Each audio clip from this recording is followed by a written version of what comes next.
आज हम क्लास 10 का जो हम चैप्टर नंबर 1 कर रहे थे, ठीक है, केमिकल रिएक्शन एंड इक्वेशंस, उसकी हम एक्टिविटी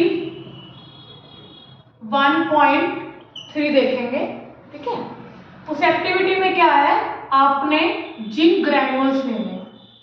क्या लेना है? जिंक ग्रैन्यूल्स लेने हैं। ठीक है, जिंक ग्रैन्यूल्स हो गया आपके पास जिंक के टुकड़े। ठीक है, कुछ ऐसे टाइप के होते हैं। ठीक है, साथ में आपको लेना है डाइल्यूट सल्फ्यूरिक एसिड। ठीक है, क्या लेना है? Dilute sulphuric acid. ठीक है, आपको जो ये कंटेंट है कॉनिकल फ्लास्क में लेने हैं।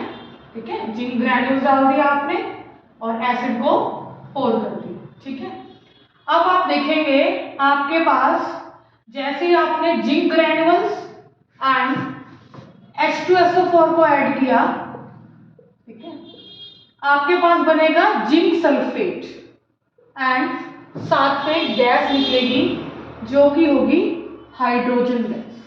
क्या होगी? Hydrogen gas. अब बोर्ड पे क्वेश्चन आता है, अब हमने तो बता दिया हाइड्रोजन गैस निकली, अब आप उसको टेस्ट कैसे कर सकते हो कि हाइड्रोजन गैस निकली?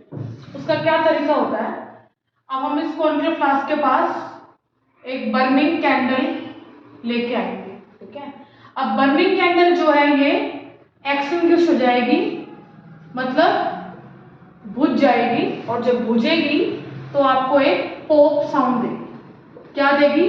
पॉप साउंड देगी। वेरी इंपॉर्टेंट एक्टिविटी है, पेपर में पूछता है कि भैया मैंने जिंक ग्रैन्यूल्स और डाइल्यूट सल्फ्यूरिक एसिड डाला तो क्या क्या प्रोडक्ट बने, उस प्रोडक्ट में गैस बनी है, उस गैस को आप कैसे टेस्ट कर सकते हो। ठीक है, तो आपसे वो क्वेश्चन को पूछ सकता है, 2 या 3 मार्क्स में क्वेश्चन आपके पास बोर्ड्स में आ सकता है। ठीक है, कोई भी आपको क्वेरी हो आप कमेंट सेक्शन में डाल सकते हैं। थैंक यू बच्चों, हैव ए नाइस डे।